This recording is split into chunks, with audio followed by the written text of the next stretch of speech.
Remember when I said that I wouldn't review True Detective Night Country episode by episode? Well, I lied. they're really leaning into the creep factor with this season, and I like that. It is very, very, very reminiscent of The Thing, taking very obvious cues from it. They're really tying this in with the first season, which I like, because that is something that True Detective Season 3 started to do. There are many things, including the symbol that's in the trailer, that are in direct reference to the cult from the first season, as well as the fact that Travis Cole, he's got to be Rustin Cole's dad. He's got to be, because apparently, and I mean, I looked it up. I probably should have watched season 1 before I watched this, but I didn't really think to. But apparently, Rustin Cole had even said something about his dad living in Alaska and was upset with the fact that he had left and that he either had died or was dying of leukemia. I mean, it's got to be Rustin Cole's dad. I looked at the Rotten Tomatoes scores. I never look at the critics scores because they're worthless. The two front runners are two women, and one of them is a woman of color. So they're contractually obligated to give it a positive review.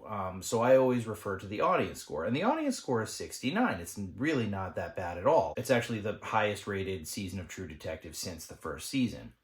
But the creator, Issa Lopez, had sent out some sort of a tweet about True Detective fanboys and frat boys, something like that, total Bud Light BS. To her credit, she did delete the tweet and then put a tweet up later basically saying sorry, it was a knee-jerk reaction. The fact that she made that correction goes to show she understood the error of her ways, but still, that was a really big mistake on her part. Because, me, for example, I gave the show a chance, and other people that I know gave the show a chance, and we'll get into some genuine problems that people have with this season so far in a minute.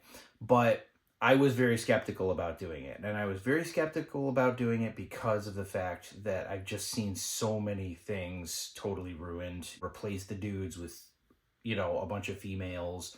The message is, so in your freaking face that it's insulting, and it's just stupidly written, and it ruins everything, and it comes off as spiteful. In this case, I don't feel that way. I'm happy that I gave the show a chance. And looking at the audience reviews, women pretty much across the board really like the season. Men are divided. And I wouldn't be surprised if a few of them are kind of review bombing it.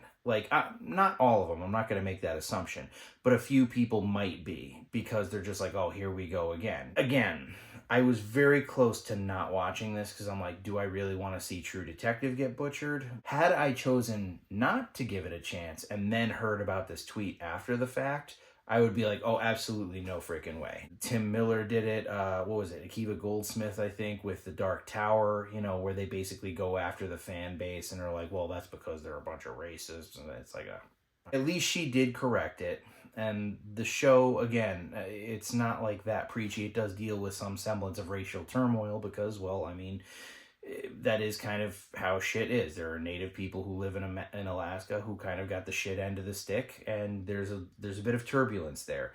And, the show makes reference to it, particularly, honestly, between the two female characters. People only care about these scientists because they were white, kind of a thing. But it never goes, beyond that point where it's okay, all right, I feel like a mosquito buzzing in my ear, it comes off as a little bit more organic. Now, in terms of some legitimate criticism that I've heard about this show, a lot of people don't like the fact that it is seemingly taking a supernatural route. It does appear to be. I would say hold your horses. It might not be. It might just be visions or whatnot. We still don't know. There's still 2/3 of the show left to go. If it is something supernatural, I'm actually okay with that. I mean, it's kind of if I could compare it to something, I understand that the first True Detective, the first season and the third season, it kind of hit a sweet spot where it was sort of there's something just beneath the surface,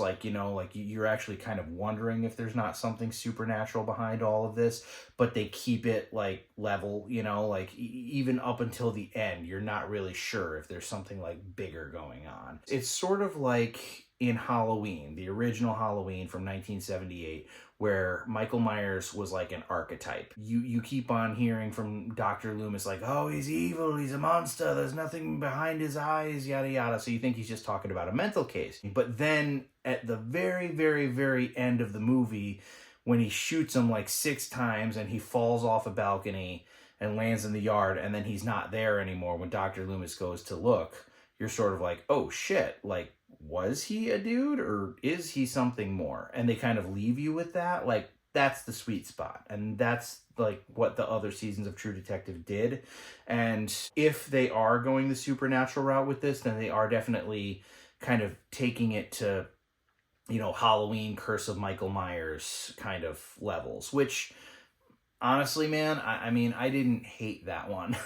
You know, that's a hot take, I know. But I think that between the producer's cut and the theatrical edition, if you were to take the best elements of both and combine them, you'd have a movie that actually works pretty well. But I digress. We're talking about True Detective. I think that seasons 1 and 3 is like the archetype, and this is skirting on, you know, surpassing that and going into actual like supernatural territory. And I'm okay with that. I do think that the sweet spot is the mystery, but so far, if they're going to go about it this way, I'm okay with it. Actually, I think that the second episode has made me even more interested. It hasn't answered everything. It's brought up some more questions. For everything that it answers, it brings up a new question, and I like that. That's engaging storytelling. This one is really creepy. Definitely more so than the first season. It really leans into the creep factor. So if there's anybody out there who heard about the tweet or is just concerned, you know, because of the whole like Disney thing, look, from the perspective of a person who still has not seen the 5th Indiana Jones movie and has absolutely no intention of, because I know, without having to see it, I know what direction they went with that, okay? I would say give this season a chance.